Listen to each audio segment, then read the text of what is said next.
Crypto collapse 2.0, infrastructure deal, mass stimulus. Everything is awesome again. We'll get into that. Everything is not so awesome for Rudy Giuliani, who got canceled. We'll talk about Carl Nassib, the first active openly gay NFL player. We'll talk Supreme Court. We'll talk Buffett and Gates, the fallout from the Epstein saga. I am Gerardo Del Real, along with my co-host, Mr. Nick Hodge. This is episode 123 of Bizarro World. Nick, you ready for mass stimulus? You know me, Gerardo, always available to be stimulated. Always available to be stimulated. I love it. All right, let's listen. Let's get right into it. We're recording a day early today. I hope everyone had a great week and a weekend by the time you listen to this. As of Thursday after market, gold is at $17.73. Silver's back to $25.91. Copper is back up to $4.24 a pound, largely in part because I believe President Joe Biden declaring that they have a deal on a major infrastructure initiative. Your thoughts? Have you had a chance at all to look over the framework, Nick? The framework of the infrastructure initiative, no, but I did see that the potential deal was coming, albeit much smaller than the trillions originally anticipated. Looks like we're going to get something. Did you? I did. Let's go over it. Let's get some context here. It'll include $579 billion in new spending. Like you said, it's actually a modest and a moderate proposal, given the numbers that were being thrown out. $312 billion will go to transportation. $109 billion will be invested in roads, bridges, and other major projects. I can't argue with that. I'm sure there will be pork attached to it, as there is in anything related to the world of politics. $66 billion in passenger and freight rail, and $49 billion in public transit. $15 billion of this, and this was interesting to me, will go towards electric vehicle infrastructure and electric buses and transit. And so, of course, you're going to have another $73 billion for power, $65 billion for broadband, and $55 billion for water. Let's hope that some of that $55 billion makes it to Michigan, and the people in Michigan finally get some damn clean water, right? Yeah, it's almost like they're trying to electrify everything or something, and it's a mega trend that you should be taking advantage of, while the necessary inputs required to make that happen inflate in price. If only someone had the foresight back in 2016 to get in front of the New Orleans Investment Conference, coin the term the electrification of everything, and tell everybody all of the metals that would benefit from it.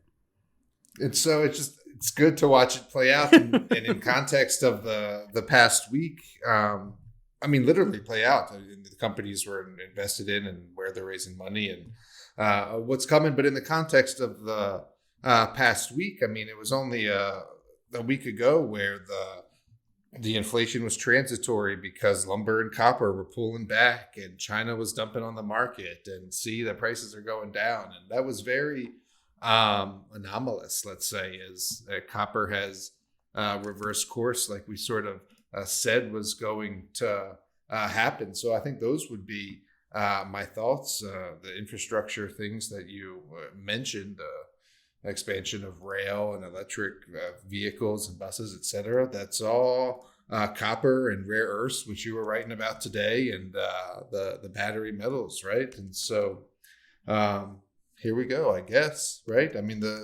Those prices continue to inflate, and related stocks continue to do well. And we talked last week about how it was a buying opportunity that was given to you. I mentioned like Mag Silver and Rio Tinto, for example, and I would continue to echo those sentiments. I absolutely agree. I don't think it's a coincidence that companies like Cucho Copper are up. Today alone, the company was up some 14%. It just touched a new 52-week high of 89 cents. Again, this is a stock that a month ago was trading at the 50 cent level. 3 months ago, 6 months ago, it was trading in the 30s and you couldn't get anybody to buy it, despite us banging the table on it here in our newsletters. Nobody cared at 30 cents. Everybody loves it at 85 cents. We talked about private placements and that business model, and Junior Resource Insider, my new service. We introduced the deal yesterday to subscribers, and that deal is 2 cents away from being a triple, and it hasn't even closed. It's a 16-cent deal with a 25-cent warrant. I think closed at 46 cents today, Nick. We're talking about Patriot Battery Metals.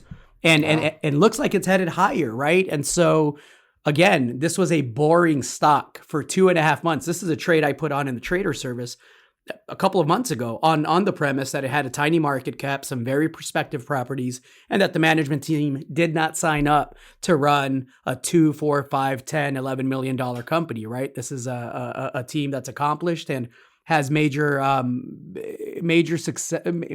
company success in the past. And so it all plays out in a matter of a couple of days. All of a sudden, it looks like, a smart trade was dead money for a couple of months. And so I say all that to say, if you're out there listening and you're underwater on some positions, but the thesis and the premise on which you bought is still true and management is actually executing, sometimes you have to let the market come to you. And I just had a conversation with a subscriber. We were exchanging messages earlier, and they were talking about how, they sold out of Ethos Gold. And shout out to Paul. How you doing, Paul? Paul's awesome. Sold out of, his Ethos Gold position a month or so ago because he was underwater and, tried to get creative and reallocate some capital into other things. And now all of a sudden Ethos Gold, right, is touching 52-week highs as well and is up some 60% since then. And the good thing for Paul is his positions are solid, and I think the bulk of his portfolio is going to have a heck of a run by year end. And by the way, the Ethos Golds and the Cuchos of the world and the Patriot Battery Metals, those are still very cheap given, the potential in the market that we're in. So a lot of runway there, a lot to be excited.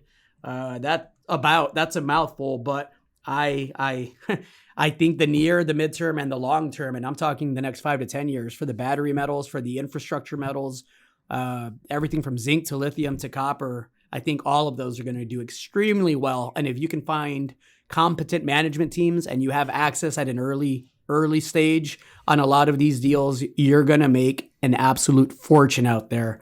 As Mr. Hodge and myself have been lucky enough to do here the past several years, right? But you got to get ahead of the trend, like you were saying, right? You were talking about this in 2016. Yeah, and you're still not going to be able to kiss all the girls. It's funny you mentioned Ethos. I mean, we were talking about how I sold Ethos in the letter here a couple of months ago, just getting frustrated with the amount of financings that they'd done. And so, and like you said, here they are now well north of, I think it was 35 cents today. And so, but also, like you said, also relatively cheap. I mean, all right, you sold Ethos at 25 cents. You can buy it back at 35 cents. If they really make a discovery on one of these 5 properties, the difference between the 25 cents and 35 cents isn't going to matter, right? And so if, I'm not urging you to chase Ethos by any means. I think they're doing a little bit of promotion, and I think people are excited about these campaigns, which is still a little bit away from results on. And in full context, you also got a little bit of weak gold, so I might look for opportunities to buy cheaper. But that's getting really down into the minutia. What I'm saying is, you can always come back and revisit positions. Agreed. And I think the crypto space is a perfect example of that, right? We saw a drop in Bitcoin below the 30,000 level. Everybody on Twitter swore that was the end of Bitcoin. And here we are again now at 35,000 Bitcoin on news that a fund, a very well-known fund, will now start a $2.2 billion crypto fund. This is being funded and led by Andreessen Horowitz. We'll put a copy up to the link. We'll put a link up to the article there. But look, I think, when it comes to cryptos, you're a lot more well-versed and a better chartist than I am, Nick. What are your thoughts there? Was that the final washout, that 29K level? Because the bounce up was pretty on point, the way that I kind of thought it would go. But it was on decreasing value. That is true. That's the only thing that scares me. And so it's really tough call here because, it's a really tough call to make. And if you put me on the fence, I'm not really bullish right now. Like I told you I bought the first dip down to 30. I queued it up earlier this week, but I didn't press the button because, it had technically broken down through 30,000 and I didn't want to, A, catch a falling knife, and B, there's a gap down around like 24,000 that I'm convinced has to close, and I'm convinced is the final washout. Just like maybe not the final washout, but in the context of what we're talking about, just like I wasn't convinced about the gold. Remember last week, I was telling you I was looking at Wheaton and Franco, and I wasn't quite there yet, but I was getting close. Those are even cheaper now, right? And so, I don't think that was the final washout for Bitcoin. If you're making me answer. Well, I will keep some powder dry. At 24,000, I would be inclined, and I have not purchased any Bitcoin. I've missed that entire move up because I tend to stick to my knitting. I'm just now starting to kind of tiptoe out there a little bit with some other sectors with the guidance of Mr. Hodge here. But 24,000, I would be inclined to absolutely step in. I was tempted at 29, but I didn't pull the trigger. And the volume, honestly, is the one thing that argues against that being, the final bounce down, right? Yeah, and again, if you don't get 24, you don't get 24. I mean, I guess I just have to be satisfied with the position I have. Agreed. Everything's awesome again. I mean, last week we talked about, the initial market tantrum that was caused by Fed Chair Powell saying that, they're actually now thinking about meeting about maybe raising rates in a couple of years, right? And so that led to a one-day sell-off. It was followed by what looked like was going to be a second-day sell-off. And by the end of the week, here we are. The Dow is 34,000. S&P 500 just closed at another record. Even the NASDAQ's moving back up. That's recovered well here recently. I think the NASDAQ put in another record this week as well. It's 16th or 17th all-time high of the year or something like that. It did. The VIX is below 20. It's down to the 15, 16 level. It looks like it's a market that wants to go higher. Is it a head fake, Nick? What do you think? How are you feeling about the volume and the price action? I think all the key indicators other than like the inversion of the short term. We talked about this briefly last week. Short term, 2 years going above the 10-year. Everything else is still in line with the trend that has been the trend since the world didn't end late last summer. And so, rates still gradually moving up. Dollars still in a bearish trend, and stocks still moving up. I think it's getting a bit more consensus or a bit more known, some of the levels and some of the strategies that have worked recently. And so I'm keen to see, like everyone else is, when the next, let's call it a profit cycle to coincide with the name of our website, occurs. But it's not here yet. It's still, everything is awesome. Inverted stimulus. Do you like inverted stimulus, Nick? Never tried it. You need a swing for that. I give it I give it 2 thumbs up, Nick. 2 thumbs up to inverted stimulus. And if you can swing it, all the better. All the better. Let's talk cancel culture. They got Rudy. They got Rudy again. I think I don't know that I've ever seen like karmic retribution play out on such a long arc, right? And so we're talking about a gentleman who at one point was the most beloved mayor, America's mayor, right? After 9/11 and how he handled that, and how he, the narrative is that he brought the city together, and the narrative is that, despite the many abuses, he was able to clean up New York City in the mid-90s when he was a top federal prosecutor, went after a lot of people. And here we are in 2021. Got rid of bugs. And here we are in 2021, and he got suspended from practicing law in New York, of all places, over false statements about Trump's election loss. It's a suspension that takes effect immediately. He's also under criminal investigation by the same federal prosecutor's office in connection with his work in the Ukraine. A lot going on with Mr. Giuliani. I think that he better lawyer up. I think he's got some bigger issues. We said this last year when they started looking at him, and I just wondered what would happen once, if Trump lost, once he was out of office and the new administration came in with a fresh set of eyes, but all the evidence in the world that, frankly, Giuliani and everybody around him provided the government, right? So I think it's just starting for him, but yeah, what a turn. What did you say? The arc of karmic retribution is played out on a long curve. I think that's perfect. I can't add to that. I guess I wonder if he's still wearing the same hair dye from the failed landscaping escapade. So, I mean, it's just been really fall down the staircase for Mr. Giuliani. And look, everyone, let's be absolutely clear. While it's a bit funny to me because I don't personally like the guy, I don't think he's a good human being. The stuff that he was saying was pretty egregious. He was out there saying that 8,021 dead people's ballots were cast, and then he also said that at other times that it was as high as 30,000, and everything else that comes along with kissing Trump's ass for as long as he did, with seeming disregard for the law, which again is just ironic because of the fact that he's a former federal prosecutor. So yeah, Rudy, good luck to you, man. It's a steep road down. Speaking of karmic retribution, not sure if you caught Mr. McAfee, right? McAfee, the inventor of the virus, software virus. He killed himself hours after a court ruled that he could be extradited to the U.S. He decided, I'd rather be dead. I did catch it. I haven't read into the details. Of course, the conspiracies are here.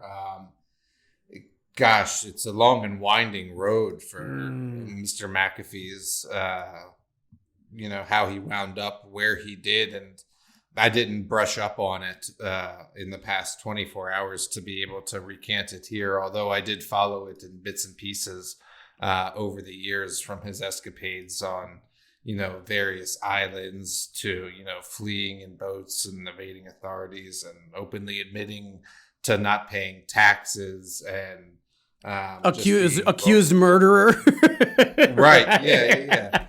I mean, right. And being vocal about, governments and taxation, et cetera. So he was a very interesting character. And so I'm not sure how he'll be remembered in the zeitgeist, but I look forward to maybe reading some long reads about that in the next couple of weeks. What are your thoughts? Yeah, no, look, I think the little bit that I saw of him publicly in interviews and on his island, I mean, he's clearly somebody that had some stability issues and, obviously at one point brilliant, right? But with being brilliant and being able to think outside of the box, fine line.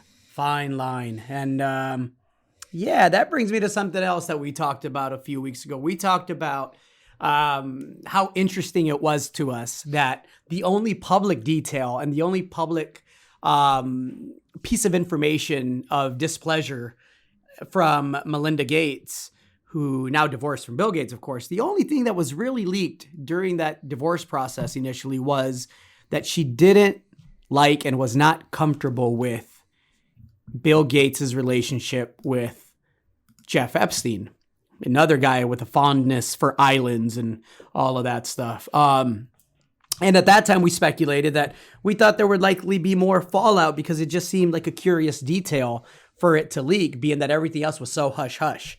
And so then we found out that I guess Jeff Epstein was giving Bill Gates marriage advice, if you could believe that, and called that relationship toxic, right?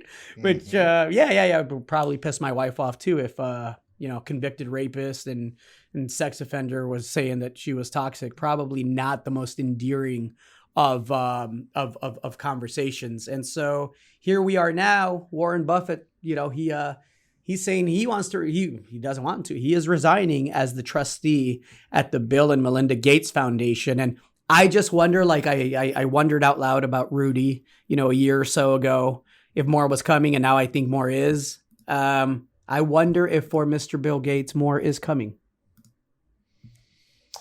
You have to wonder. I mean, it breeds curiosity, right? When, some of the richest people in the world are tied to child sex trafficking rings, and the fallout has included, some of the largest money management firms in the world, and people have resigned. And so, you definitely have to wonder, and the dominoes keep falling or the shoes keep dropping. And I definitely took note immediately when I saw that Bill Gates, or that when Buffett was stepping down from the foundation. You have to wonder if there's more that's going to come out, or if there's going to be, any other sort of inquiries or things like that. And so it's certainly a fascinating, if not sickening story, right? Sickening is right. I'll say this for anyone not familiar, at least here in the US, and I'm sure it's this way in many other places. For someone of the wealth and privilege, like a Jeffrey Epstein, to be indicted, arrested, maybe killed, but definitely arrested and indicted for the nasty stuff that he was doing. It takes a lot. Like, you really have to be a fucking sicko. We know countless professionals, people on top of, the publishing world, where cases are brought and allegations are made, and we're talking, 20, 25, 26 count indictments of trafficking minors. And, then they mysteriously just go away. And we know how these things go away, right? Typically what happens is if the offender is very well off, then you can have an NDA signed, you can pay off victims. And not that all victims will accept the payoff, but that's definitely the MO that attorneys here in the US are going to advise a wealthy client, right? They're going to say, don't admit guilt. Make it painful for the victims and see if you can't buy yourself out of it. And it happens more, I think, than people are aware of. So I say all that to say that it just takes a lot to get caught. It takes a lot for it to even come to the forefront and actually get the attention it deserves. And then even after that, oftentimes things just kind of get swept under the rug, and hopefully that's something that changes. Oh, for sure. This fallout has been long and lingering. I mean, it seems like every month or every other month, there's another resignation or, another piece of information, or Giselle is doing this. And so, I mean, I think it's not done yet, like you say. Maybe not specifically to Bill Gates, but I think we're going to continue to learn more. Agreed. Nick, I always joke that I am not a writer. I speculate in the markets. I invest in the markets. I invest in real estate. I do write about stuff that I do, but I don't pride myself as a writer, right? You, on the other hand, are quite the author, sir, and published author, and New York Times bestseller, I might add. So you'll appreciate the trashiness of CNN and its coverage, right? What's supposed to be a celebratory moment, and happy Pride Month, by the way, to the LGBTQ community out there. It's Pride Month and everyone is celebrating. And just like everything else, Juneteenth and everything, we should celebrate everyone every day and every month, right? I don't know why they have specific months, but anyhow, happy Pride Month to everybody out there. So Carl Nassib, who is a 28-year-old defensive end for the Las Vegas Raiders, came out this past week as gay, and so mostly people have been extremely supportive, right? Of course, you always have your scared, insecure, bigoted, call it whatever you want to call it, people out there that are going to say, the nasty things, you're going to hell, whatever. But congrats to Mr. Nassib for coming out and living his truth and just embracing himself, right, and who he is. So I looked to CNN just to see, okay, well, how are they gonna, this is a big story, right? This is the first active NFL player in the history of the NFL to come out as gay. It's a game changer for the league. And hopefully will open avenues and doors for other people to feel comfortable to step into, who they are.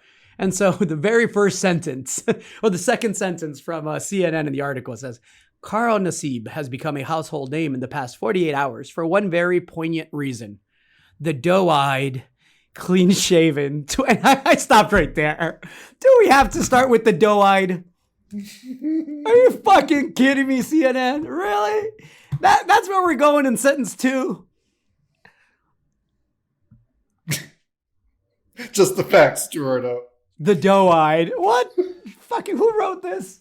Allison Hope, do better. I'm sure you do great work. I'm sure you're an awesome human being. I hope you are. I hope everybody is. But please do better. Come on, man. Yeah. I was a little disappointed in CNN on that one. I should not hold them up to a higher standard, but it is what it is. Look, any thoughts, Nick, on Mr. Nassib coming out as first active NFL gay player? We've all, we grew up playing sports. We grew up knowing, friends that were uncomfortable with, just being themselves because of the times, because of the climate. How do you feel about this? Do you think this will make a difference moving forward with other people? I'm relatively indifferent. I don't care your sexual preference, right? As long as it's not harming anybody else. That's it. It's pretty much how I feel. And so congrats to him for having the courage to come out. I think we've had maybe a former NFL player or two, don't hold me to that, but I think that might be the case, come out. And you have to know, even if you don't want to admit, that there are gay players in the NFL and other major sports leagues, professional sports leagues around the world. And so, maybe it will spark more people to come out. We'll see what the acceptance is among the players and coaches. Forwardly, I'm sure they're be accepting of it. We'll see the stories that come out over the season. I haven't paid too close attention to the NFL, actually, as you know, so I'm not really, I guess, qualified to comment further than that. Fair. Well, congrats to him, and all good there. I love to see people living their truth like you, as long as it's not imposing or harming anybody. Absolutely. Delta variant and COVID deaths. I know you wanted to get into that for a bit, Nick. We are at a point where, I'm taking a trip to Vegas next week. I took one to Miami a couple of months ago when I was fully vaccinated. That's how we celebrated. It feels great to be back out. My favorite music festival, the ACL Music Festival, had tickets on sale for this October. I can't wait to do that. Everything is starting to feel like normal. However, it is not. And I would love for you to provide some context and perspective and thoughts on the Delta variant and COVID deaths and kind of where that's going, because we're seeing an uptick now in that specific variant. I don't know anything, and I'm not a doctor, but like you say, you see the increase in cases, specifically the Delta variant becoming the dominant variant now globally. And thoughts, you asked me for context and thoughts. Let me go in reverse. First, I think it was The Economist out with big spread this week on an estimation of global COVID deaths, and they're putting it, I think the number was 8 to 12 million globally. And people are arguing if it's on the low end or the high end. China is, I think, officially reporting 0 is what I heard, and so it's a bit of a guessing game, but call it 10 million. And so for some context there, I think the Spanish flu was something like 18 to 20 million. And so obviously this was quite a severe pandemic. It does seem like we're coming on the other side of it. There's things we don't know, like how, you love the word, Gerardo, efficacious. Efficacious. I wake up to efficacious. It's funny. The jabs are going to be against this new, the vaccines are going to be against this new variant. The numbers are in the, 85 to 90% range. So that's good. I guess what I wanted to say is, I don't think it's time to sound the alarm about this Delta variant. I do think it's advisable to continue to get vaccinated and to continue to encourage that. We're not going to hit the targets that we wanted in the U.S. by July 4th, but still millions and millions of people have been vaccinated. And so, I mean, those are the thoughts. People are back out there. You said you've got trips planned. I was talking to somebody the other day who just went to Vegas, said it was absolutely packed. People are out, people here in Spokane aren't wearing masks. It seems like pretty much, I would say, normal. I'm almost out of the habit of bringing a mask with me in most cases. And so I guess that's about it. I'm not calling for a resurgence. I think that it's maybe a bit overhyped. I think there's going to be all sorts of variants, right? You live with viruses like you live with the flu, for example, and work continues to be done on not only vaccines but treatments as well that prevent the virus from replicating, and that will go some way into help stomping out the whatever mutation, I guess is the right word. And so I remain hopeful. I think I just wanted to temper the worry about this variant a bit. Well said. Great context, great perspective, and I agree with everything that you said. I never thought I'd be wanting to talk about Britney Spears on this podcast, but I think crossed my mind too. What the fuck? That's hilarious. But I don't. She was only getting $2,000 a week. That's all I wanted to say. Dad was G'ing off. Oh my God! Let's get into it. I'm glad I'm not alone because I thought it was going to be me. I have always had a thing for Britney Spears. Let me get that out of the way. I since the very beginning, I thought she was manipulated, taken advantage of. Thought she was a beautiful woman. Seemed like a sweet girl. That obviously had some issues. We came to find out over time that she had some mental health issues. And so when I read this story, and we'll put a link up, the headline read, Britney Spears just told the world how bad her conservatorship really is. And for those not familiar, Miss Spears had a situation a few years back in 2008 where she was having a major mental health crisis, right? Allegations of substance abuse. There was a custody battle for her two kids. Had a breakdown. Breakdowns happen. And I guess what happened as a result of that breakdown is her father petitioned the court, and the court agreed that he should have a temporary conservatorship over Britney Spears, which at the time seemed reasonable if you're in the midst of, a major mental health breakdown. I understand the initial decision. However, it's fucking 2021, and I am reading that Britney Spears has an IUD in her body that won't let her have a baby, and her conservators, her dad, won't let her go to the doctor to take it out. This is a grown woman, by the way, a grown woman who has made sure James Spears, the father, can eat for the past several decades. I couldn't believe this is legal. I can't believe the father is not in prison. I mean, listen, the U.S. is built upon many things. One of the things that sets us apart as a great country is the respect for law, right? Whether it's intellectual law, property law, you name it. There's a basic, though deteriorating, but a basic respect for law in this country, more so than other places most of the time. So I couldn't believe, Nick, that this is real, that this can happen in America, and that it can happen to someone as well off and famous with a platform as Britney Spears. You mentioned Britney making 2,000 a month?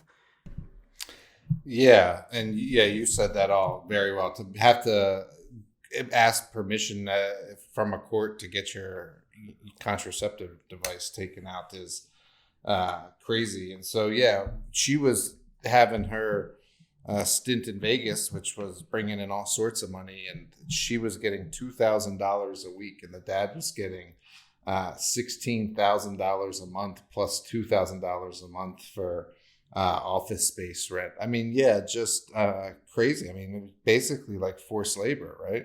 Free Britney, bitches. Yeah, no doubt. Yeah, I mean, fuck. Yeah, I'm glad we were both on the same page about that one, because I didn't see how I was going to weave that one into the conversation today, and frankly, it just kind of popped up last minute. So yeah, no, look, all the best to her, and everything that James Spears deserves. I hope he gets it. I wish him reciprocity, and I hope it's swift. I'm just reading here. How much did it make? Her world tours.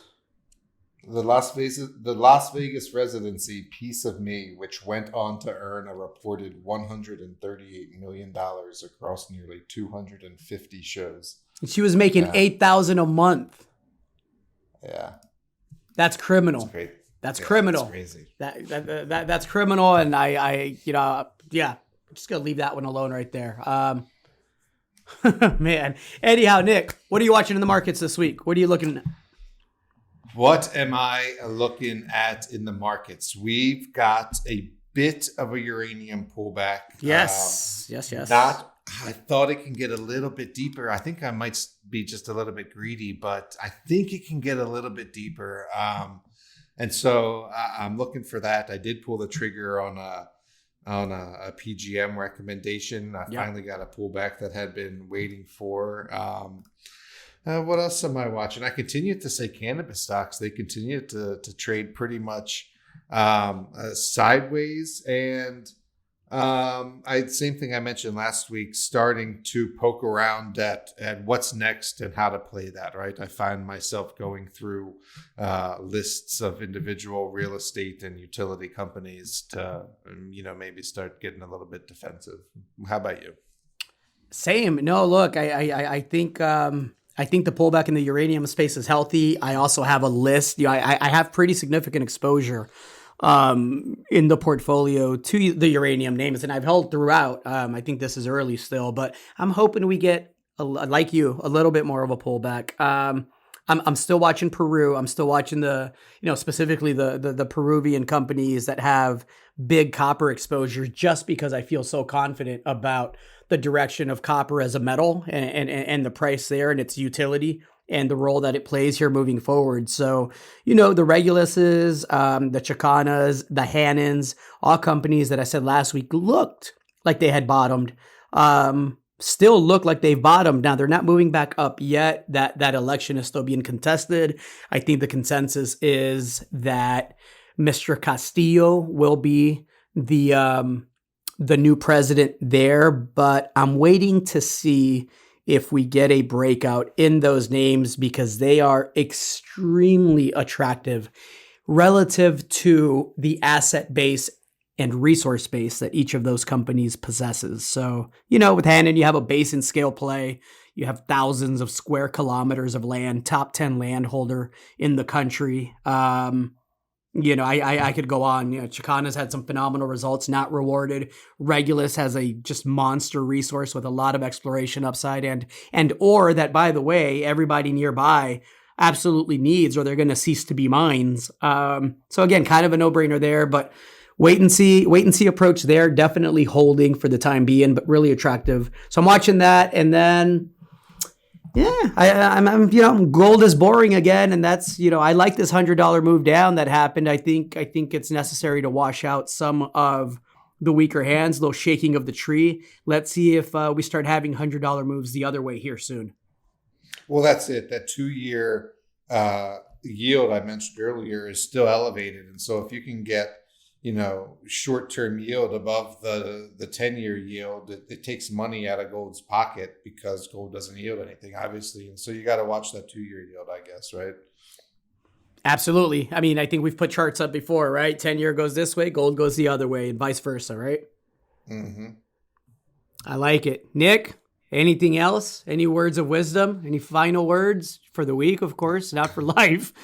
Going on the first site tour in a while next week. Hope to tell you about it soon. I like it. I like it. That's exciting. That is all we got for you this week, everybody. Be kind, be safe, mind your business.